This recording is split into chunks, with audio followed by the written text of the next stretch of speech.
Hello everyone and welcome to the Patches In podcast. I'm Hamish and this is a very special episode because, well, basically it's just me you're stuck with today. We did try and get a couple of recordings recently done, but you know how life is, things get in the way, especially with everything going on these days. So it's only me on my lonesome.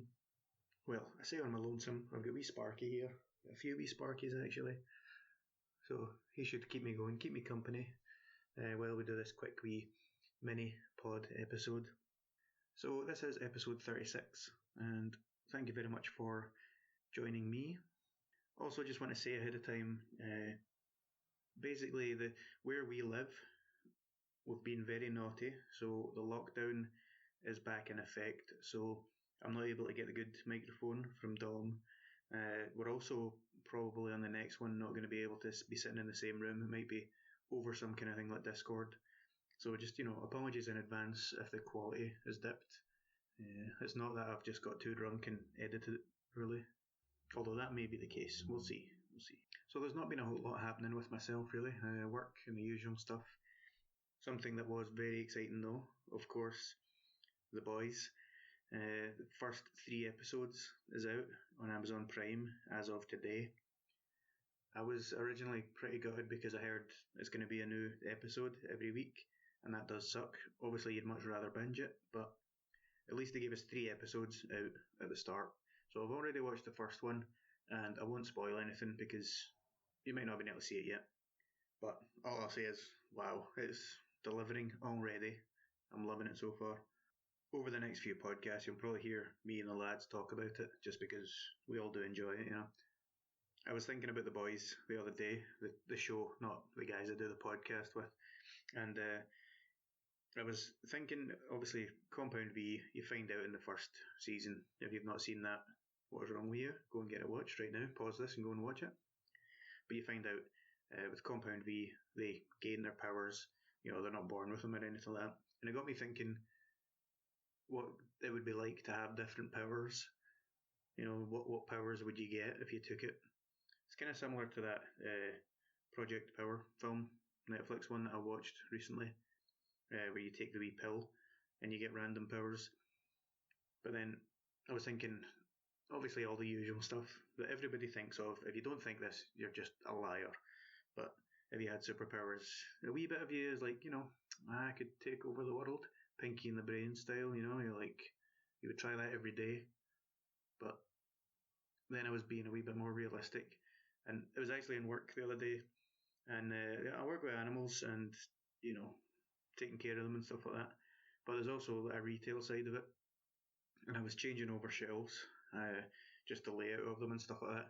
And what popped into my head was, see, if I had Magneto's powers, I could just lift this whole shelf with my mind. I wouldn't need to take everything off of it and move it and put everything fucking back on it.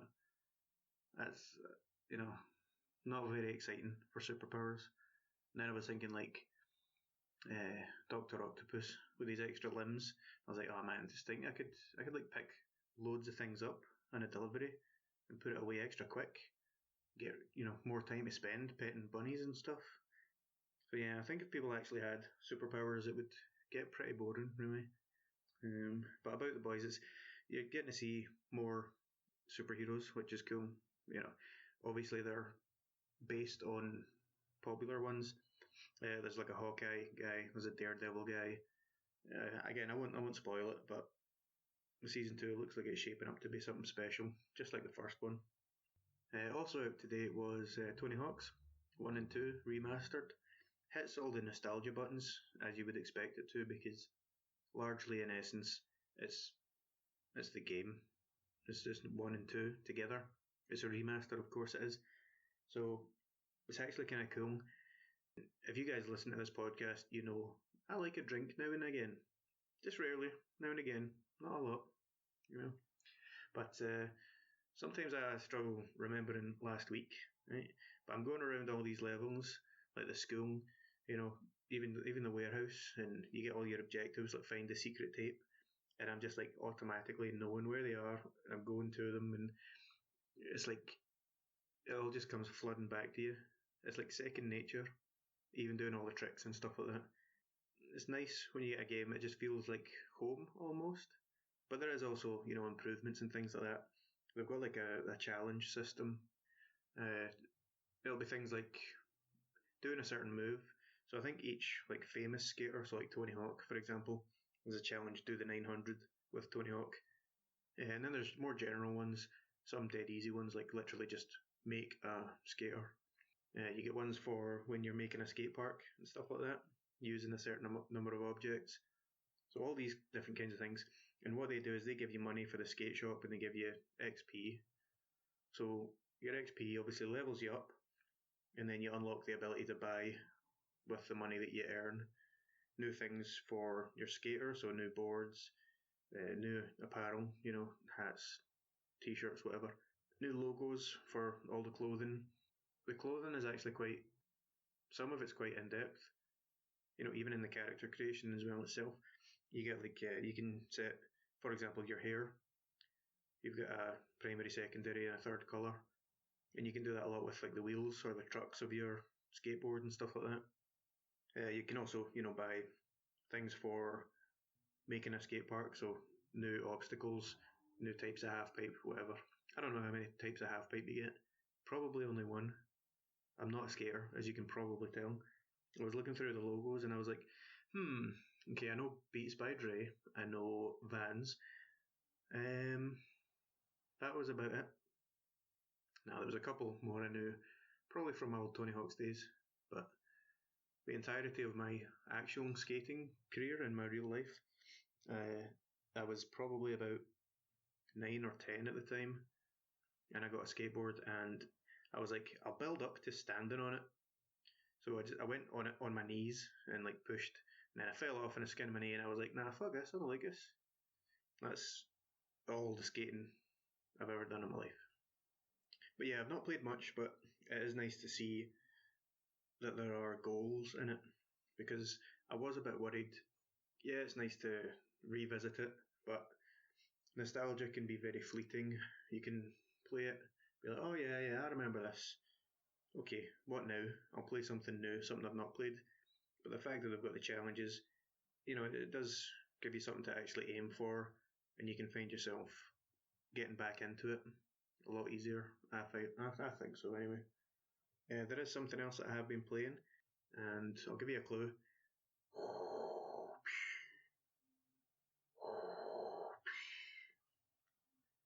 Don't worry, that's not like my microphone's not disconnected or anything like that.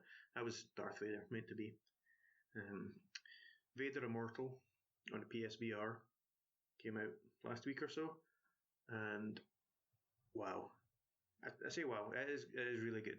There's a couple of gripes with it, but if you're a Star Wars fan and you have any kind of VR, you definitely would enjoy this. It's kind of more of an experience than a game, but there's certainly a lot of game aspects to it as well.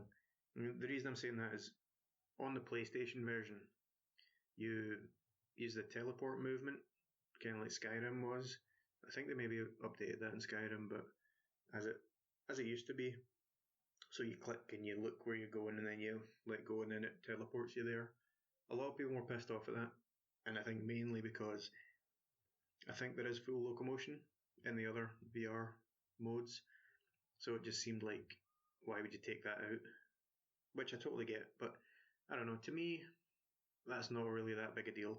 It's one of those things, you kind of get used to it almost immediately, really, and also most of the interactive stuff is happening when you're standing in the one spot anyway. So you'll go from area to area, you'll walk a wee bit, either with someone, and then you'll get to a bit where it kind of locks you in place, and that's where you do your fighting, for example, or, interacting with stuff, basically. It comes in 3 episodes, which I thought was kind of strange because they weren't, as far as I know, they weren't released separately. Maybe they were on previous iterations of VR, but with PlayStation they all came out together anyway.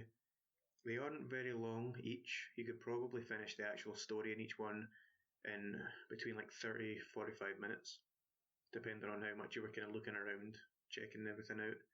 There is also, though, in each one, dojo, basically just wee fighting challenges where you need to kill so many enemies in a certain time, or kill as many as you can in a certain time.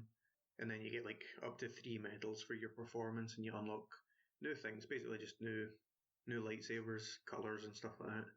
One thing that was quite cool about the episodic aspect of it is in the first one you get your lightsaber, obviously. Can't have a Star Wars VR game without a lightsaber. And that's basically all you do.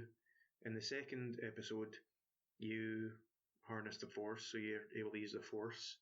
And then in the third one, it's a bit more of both. But the dojos mirror that as well. So in the first episode dojo, you can just do, lightsaber combat. In the second one, you can use lightsaber and Force. In the third one, you can use lightsaber and Force. And you can also unlock like dual lightsabers. The later on levels of the dojo can actually get quite difficult, but it is a good challenge. The dojos in each one could easily add a couple of hours, I would say, to each episode. So, a lot of people were complaining about the price. In the UK here, it was like £21 something. And they were saying for the length of the story, that's not that great. Honestly, even if it was just a story for the 3 episodes, I would gladly pay that. But the dojo is a nice addition, having the extra time. It's actually a good wee workout as well, because on like the onslaught ones, which is basically killing as many as you can in a certain time, on the later on ones, you've got like 4 stormtroopers shooting at you. You've got the wee training droids that Luke uses to deflect blasters. You've got like 6 of them at you. You've got like 3 actual droids with like blades coming at you, and it's a lot going on at once. It is actually a workout. Like I say, if you are a Star Wars fan and you have some kind of VR, I would definitely recommend it. You won't be disappointed even just to see the spectacle of it. Standing like face to face with Vader is, I don't know, it's just, for anyone that's played VR, it's VR and Star Wars. That should be all I need to say, you know what I mean? But if either you're kind of tentative about paying the money, or you don't have a VR system but you're interested in the story, because the story is actually quite interesting. I don't really want to spoil it, but as you can probably guess from the title, it's about Vader's search for immortality. Like the tragedy of Darth Plagueis the Wise, which Anakin is taunted with by Palpatine, basically because he wants to get Padme back. He's looking for a way to get immortality, or bring people back from the dead. But no, it's really well written, I would say, for just this experience / game.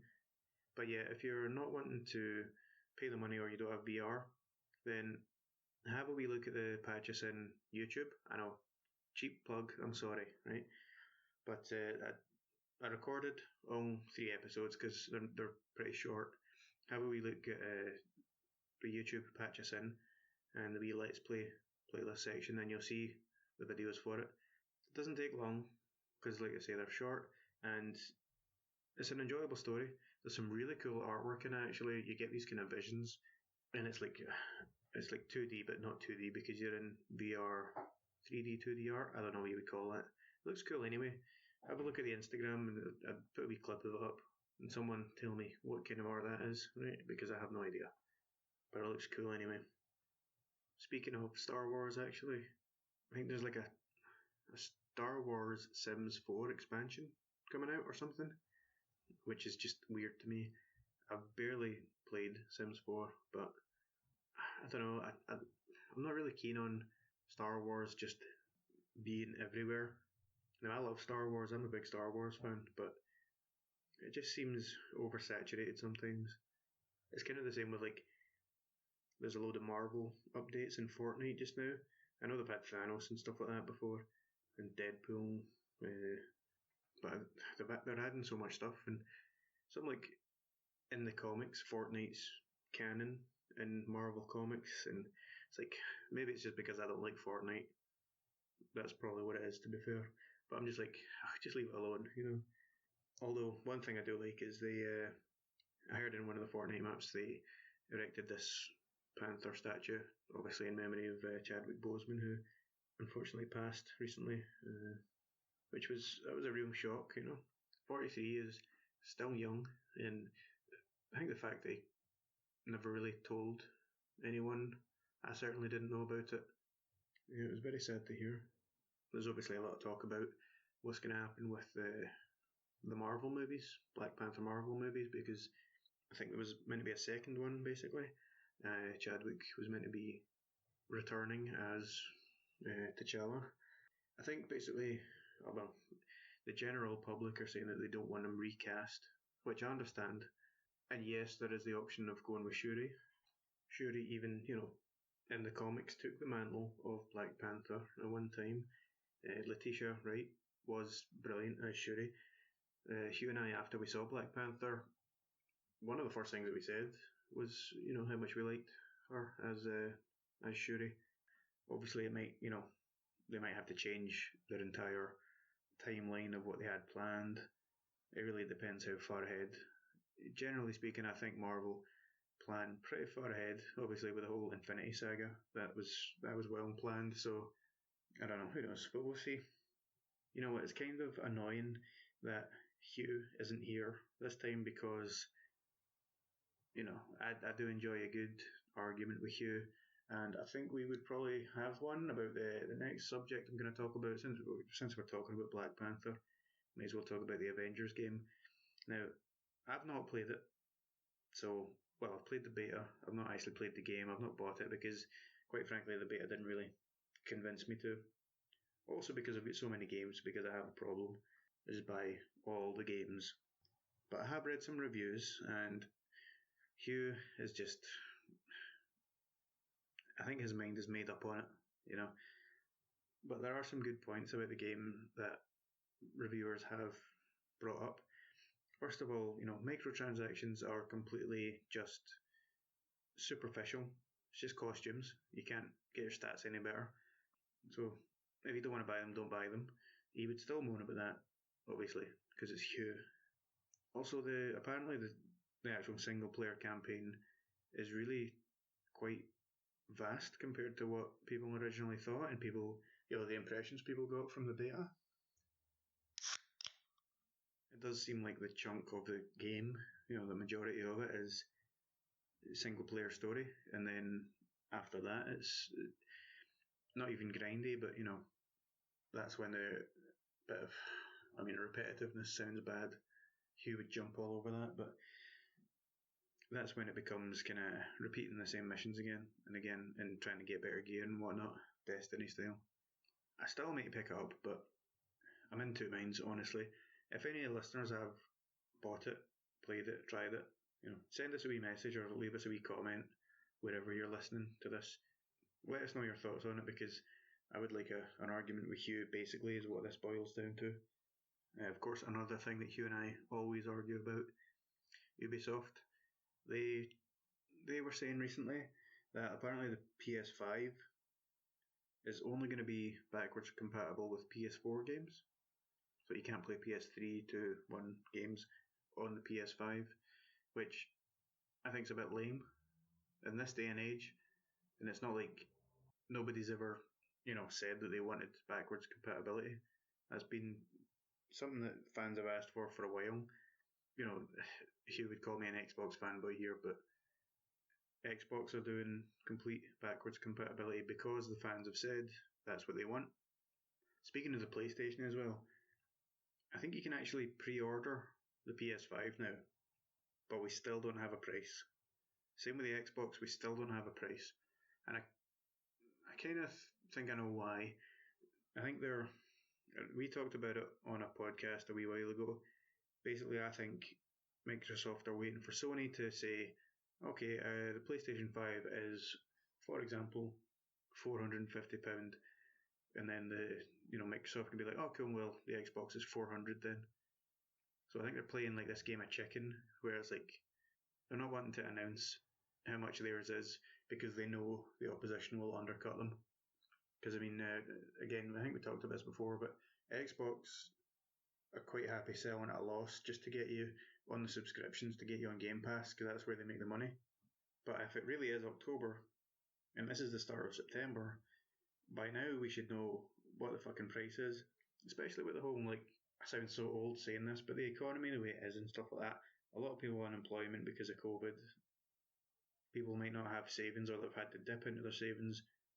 The majority of people probably aren't going to be able to just come up with round about £500 out of nowhere that they weren't expecting. And yes, you could argue, well, they knew what a console would roughly cost, so they could have saved it if they wanted to. But still, by now we should know the price, surely. Oh, that reminds me, actually, if you guys listen to this, you know I like The Witcher 3, right? You know I like The Witcher stuff. That was just announced that The Witcher 3 is going to be on the next gen consoles. And when I say that, I mean it's like a free upgrade. So if you have The Witcher 3 for the One X, for example, you will get a free upgrade. And this guy Ray Tracing is back in the picture somehow. Who knows what he does really, but he's back. In a way, I'm like, that's pretty cool that they're still offering these things, because obviously The Witcher has a big fan base, but at the same time, and this is coming from me, a huge Witcher fan, it's like, really, it's going the way of like Skyrim. You can play Skyrim on your Apple Watch now, basically. You know what I mean? You can play it on everything. It's like, just let the game die. It had its time in the sun. CD Projekt Red should be all about Cyberpunk now. But I do have some more Witcher related news though, actually. Two things. So there's going to be a Witcher AR game, augmented reality game. So it basically looks like Pokemon Go, but you go around slaying monsters. And when I first saw this, I put it in a chat with the lads, and I don't know, like, yes, on the one hand, it looks cool. I like anything witchery.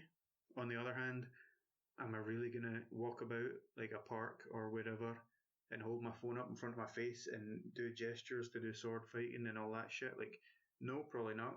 I don't want to look like an absolute weirdo.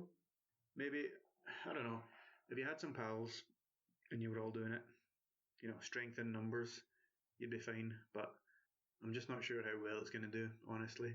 Also, these types of games historically are laden with microtransactions.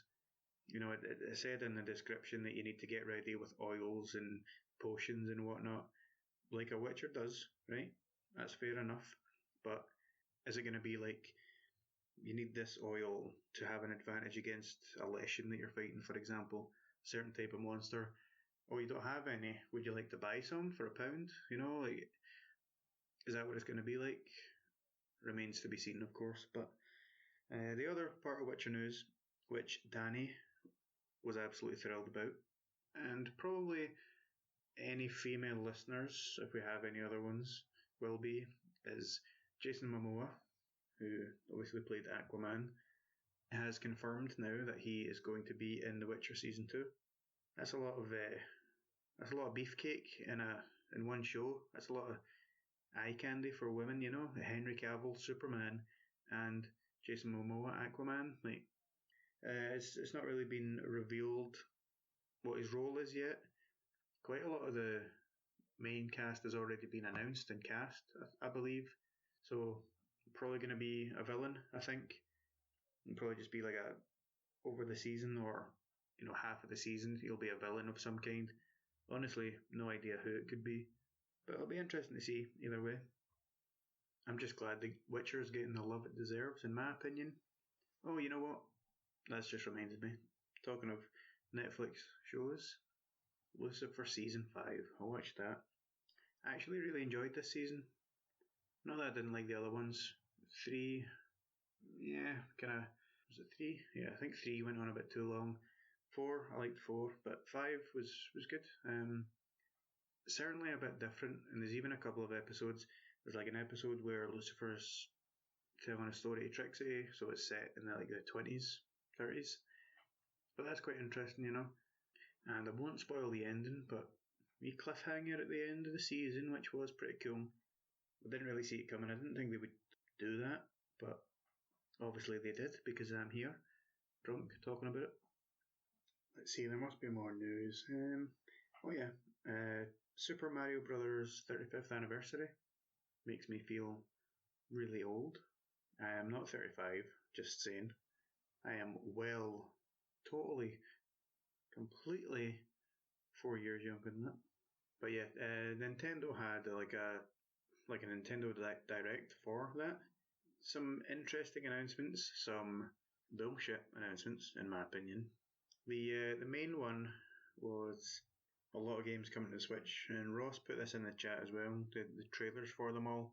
I've got the list here actually. So it was Super Mario All Stars coming to Switch, Super Mario 64, Super Mario Sunshine, Super Mario Galaxy, and Super Mario 3D World. For those of you who are keen Mario fans, you might be noticing that one is missed out, and a lot of people are having gripes with it. But Super Mario Galaxy 2 is not on that list. The thing is, as well, no one's really quite sure why.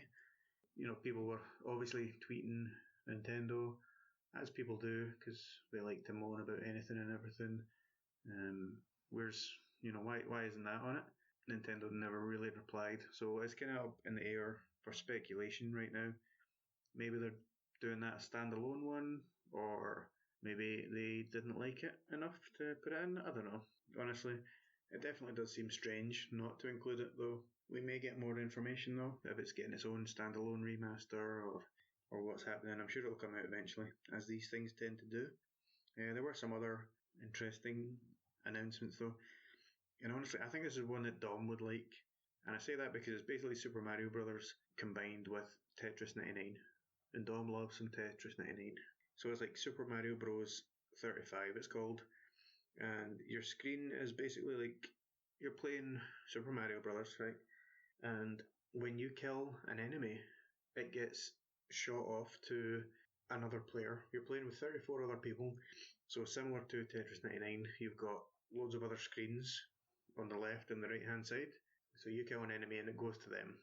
So eventually they get overwhelmed, they die, and then somebody wins. Also, like in Tetris 99, which I only played a couple of times because Tetris sucks. Sorry, Dom, but it does. You can kind of choose the type of person it's going to. So I think you get the choice of like a person with loads of coins, or the person that doesn't have much time left, just to make it a bit harder for them, just to try and edge them out a bit quicker. Honestly, I really think it looks quite fun. I think it's quite a cool idea. However, it's only available until the 31st of March. It's going to be free for anyone that's like a Switch Online subscriber, but it's a limited time thing. Basically a timed event to go along with the 35th anniversary. Another announcement was Mario Kart Live Home Circuit. So this is another AR game like Pokemon Go or The Witcher Monster Slayer that I was talking about earlier. And this sounds really cool, right? So there is already a VR Mario Kart available. I think it's in Japan. If Hugh and Dom were here, they would take over the conversation for like 30 minutes right now, talking about Japan again, as they always fucking do. But there's a VR Mario Kart basically, but this is an AR one, right? But it's not like you're using your phone and you can see around the room. Basically, what you're doing here is you actually get like a physical wee cart, and it's got a camera on it. So then you get your Switch and you set up like basically gates, checkpoints around your room or any room you want to be in or anywhere you happen to be, and then up to 4 people, they need their own Switch and their own system and that. But up to 4 people can race around, seeing what the camera sees. I think that sounds fucking awesome. It's like first-person micro machines in your own house or wherever you want it to be. I think that's an awesome idea. The only thing that I'm worried about though is how much is each wee cart with a camera on it going to be? I don't imagine that's going to be cheap. Also, what if your dog eats it, or what if you smash it into the wall or something like that? Like how it needs to be robust if you're going to be driving at any type of speed around a living room or wherever you may be. But I don't know. Like I think there's a lot of potential for that idea. I think you're probably going to get like tournaments of people who make their own courses and stuff like that. That would be really cool to see, rather than just doing it in your own house or whatever. Making actual film-length courses to play. But while there's been some really cool announcements, there is one really shitty one that I cannot get my head around. I honestly don't know why they would do this, but these new games, the new Mario games, although digital, they have a deadline in which you can buy them. So they will be on the store for a certain length of time, and then they're gone. You won't be able to buy them again. I think it's April 2021. I think, and I'm baffled by that. I suppose what they're aiming for is similar to the Tetris type one is for an event, is for the 35th anniversary. But one of the aspects about a digital game is they don't fucking run out. There are infinite copies. It's not like you have to queue for a physical game back in the day at midnight and then they run out. You can't get them. There should be an unlimited fucking supply. So the only reasoning I can think of that they would have is because, like, oh, well, we wanted you to enjoy this event. If you were here with us at the time, then you would have got it. It's like, well, fuck you. Like, why? Obviously, there's a bit of time to go until they are on and then off sale, but hopefully they change their mind because, I don't know, it's just nonsensical to me. It makes no sense. That's obviously what nonsensical means. Didn't mean to not try to dumb that down. Hugh's not here, so I don't need to. In case you haven't noticed, I can say whatever I want about Hugh because he's not here and he doesn't listen to these. He doesn't even listen to the ones that he's in. So I would be curious to hear his thoughts on that though, because honestly, I don't know if Hugh or Dom are the bigger Nintendo fanboys, but they both do like Nintendo quite a lot. Maybe we'll talk about that on the next podcast. I'm quite curious to hear their thoughts on that. So I did actually message the guys, and Dom asked how it was going, my wee solo podcast. But then I said, "Is there anything that you guys want me to mention in the podcast?" And Dom's reply was "big booty bitches." So I don't know if he means specific ones or just in general my opinion of them. So I asked him any in particular, and he said, "Nah, just apart from that, my arms hurt." Dom's arms hurt. So I asked him, "Is that because of big booty bitches? Has he been carrying big booty bitches around? Who knows?" Because he wouldn't tell me. If you know what Dom has been up to, send us a message. And speaking of sending us messages, sometimes we ask our lovely listeners to send us questions, and very rarely, but sometimes people do actually send them in. So we do have a question from Mabel. Thank you very much for writing in. And she was asking what we think about the Ring Fit.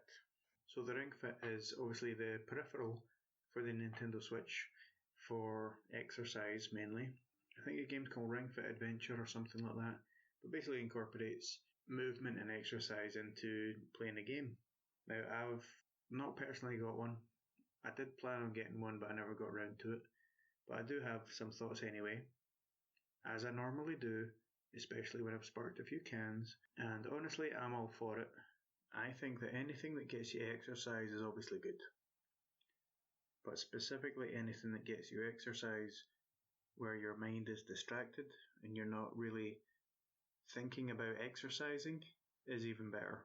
It's similar to when I was talking about Vader Immortal on the PSVR earlier on. The dojo was a bit of a workout.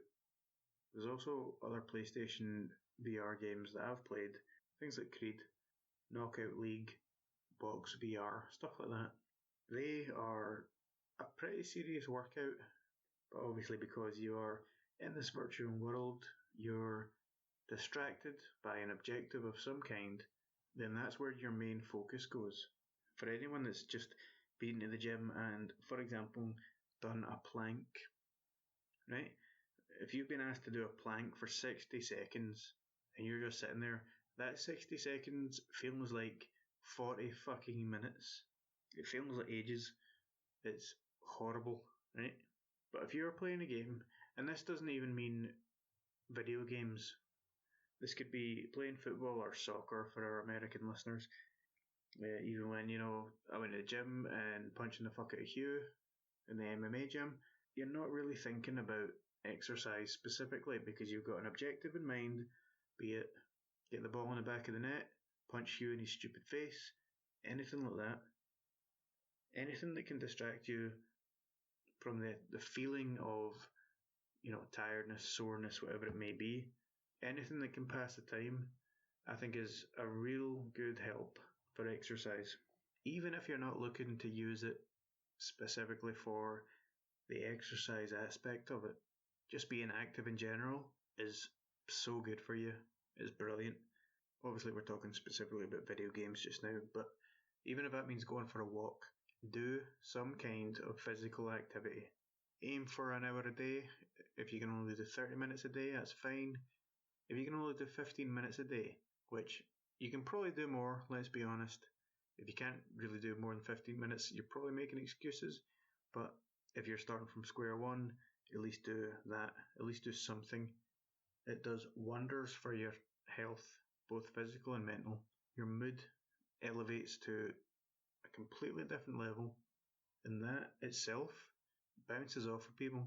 It's really not even just for you, it's for everyone around you. There's these subtle nuances that you will do when you're in a better mood after doing things like exercise that you might not consciously pick up on, but they just happen. You just exude a different kind of energy when you've had some kind of physical activity. Ring Fit, VR, boxing, anything like that.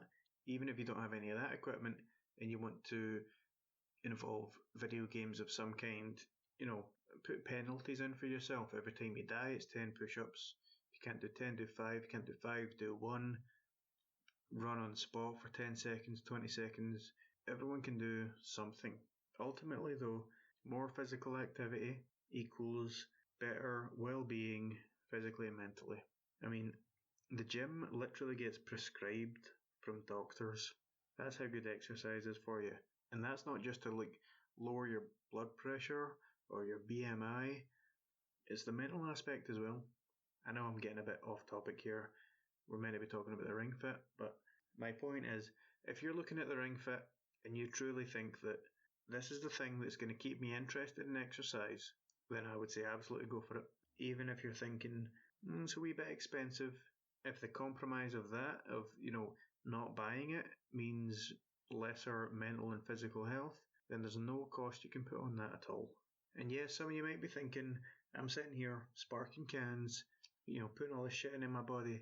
I'm not saying I'm a health guru or anything like that, but it's pretty well known, pretty fucking simple. Exercise is good for you. Easy as that. In my opinion, the hardest part of any kind of exercise regime, any kind of fitness plan, and I'm not talking about the nutrition side of things, because that brings its own problems, but specifically the exercise is discipline. And I'm not saying motivation, right? Because motivation and discipline are completely different. Motivation, anyone can be motivated. At any given time, you can wake up and think, I'm going to the gym this morning, I'm going to get up early, I'm going to, do all of this shit, all this good shit. I'm going to change my life. And then motivation is fleeting. 20 minutes later, you might be like, you know what? I forgot it was Sunday. I'll start on Monday. That's the start of the week.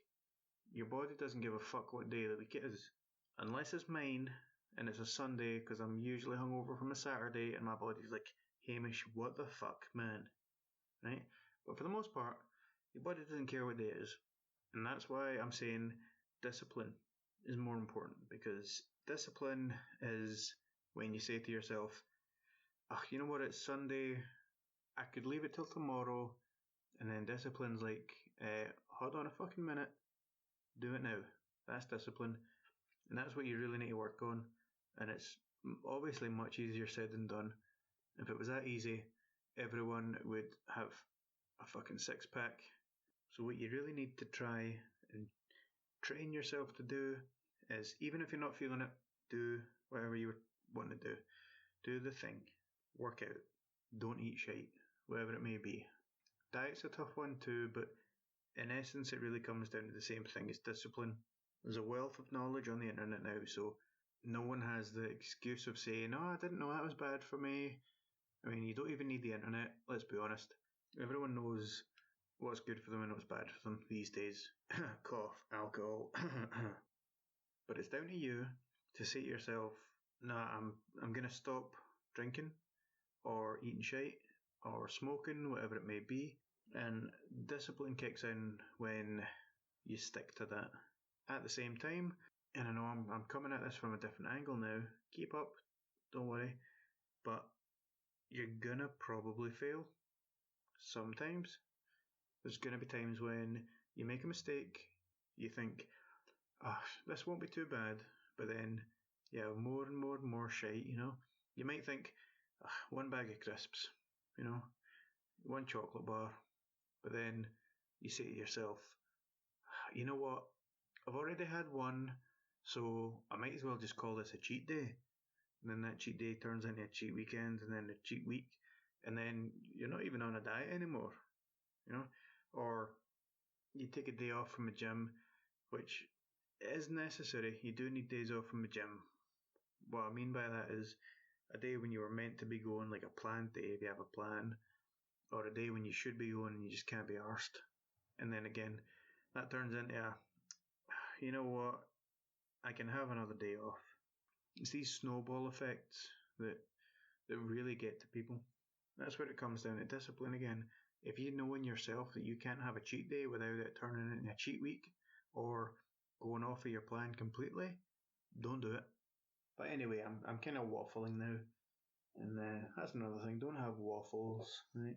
Too many carbs. Since we're talking about, I'm kidding. To bring it back home, find some kind of activity for you, some kind of exercise that keeps you interested, keeps you invested. Doesn't need to be forever. But if you look at the Ring Fit, for example, and you think, I'll enjoy playing the game that accompanies it, it's something that I can do regularly, you know, on a consistent basis.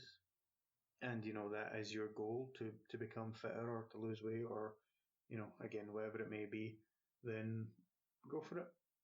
I feel like doing things at home, any kind of exercise at home really, whether it's with a peripheral or some kind of aid or not, I personally feel it's a lot harder than, say, for example, going to the gym or going out running with a friend. And I think that's just because you got the distractions at home. But I know I certainly got better results when I had the gym membership. So I would go, and then it's like, right, I'm here now. I need to do this, or my coach will kick the fuck out of me, basically. And it is really, that's what it comes down to, just finding your passion in exercise. Speaking of being healthy, so what I'm going to talk about now is things to look forward to. We sometimes do this at the end of the podcast. Obviously, one thing I'm looking forward to is watching the rest of the boys. Well, I've only got 2 episodes now.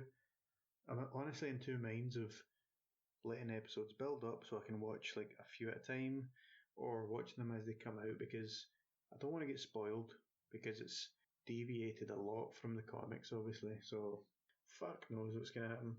But that's part of the charm, innit? I think I'll probably have to watch it each week. The lads might want to talk about the Patch Lads. I might come up with a different name for the Patchlings. No, they're fans of the Patchlings. I don't know, those idiots I do the podcast with, you know who I'm talking about. They'll probably want to watch it each week. So Ross and I were talking about playing Wasteland 3 together. The campaign is apparently fully cooperative. Ross and I generally, more so than any of the other guys, I play cooperatively with Ross more. So, you know, I noticed that and I thought, cool, yeah, I'll ask Ross. And then he messaged me the next day and he was like, that's fully co-op, by the way. So I said, yeah, cool, I'm into that if you are. But then I looked at some of the achievements that you can get in that game in Wasteland 3.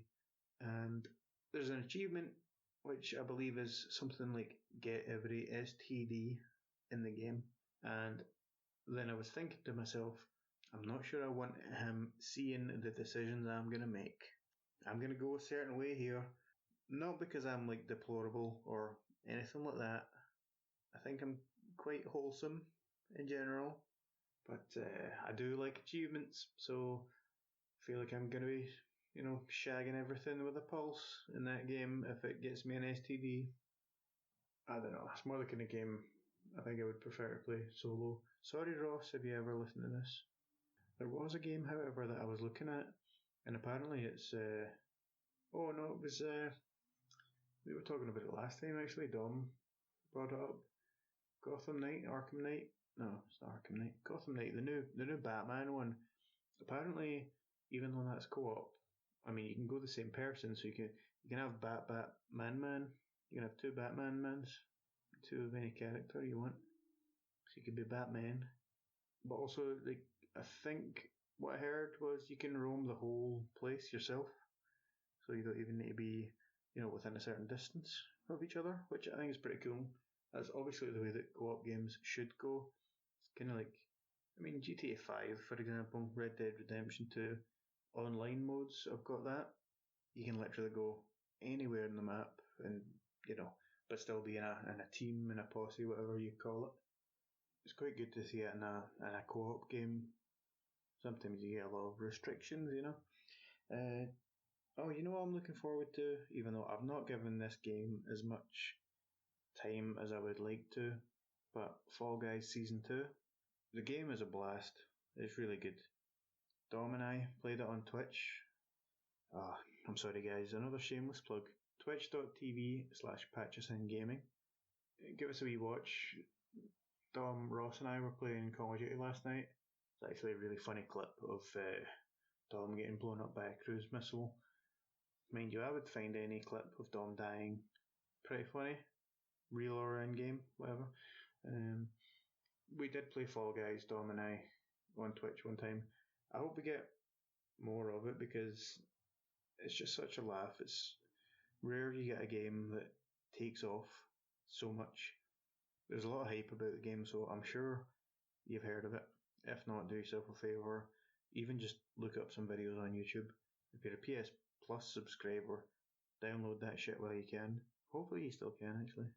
Anyway, it's really, really fun. So hopefully we'll get some more of that streaming. Keep a wee eye on the Twitch channel. You can obviously subscribe and put on a notification so you see when we're going live. I think Dom is also looking to stream some Tony Hawk's. We might get some of that. Ross is very into the idea of horse, so we might get a wee tournament. But when you get a chance, have a wee watch of what we're doing. We can be quite funny sometimes to laugh at, maybe not to laugh with, but there you go. Anyway, I want to thank you all for listening. If you have made it this far, I commend you. That is crazy. What is wrong with you? But thank you anyway. Next time I will hopefully have the lads with me, because I think if I do another one, 2 in a row of just me, we will lose our entire fan base. All 4 people will stop listening to us. But we'll see, I suppose. Once again, thank you very much for listening to the Patches In podcast. I've been Hamish, and goodbye.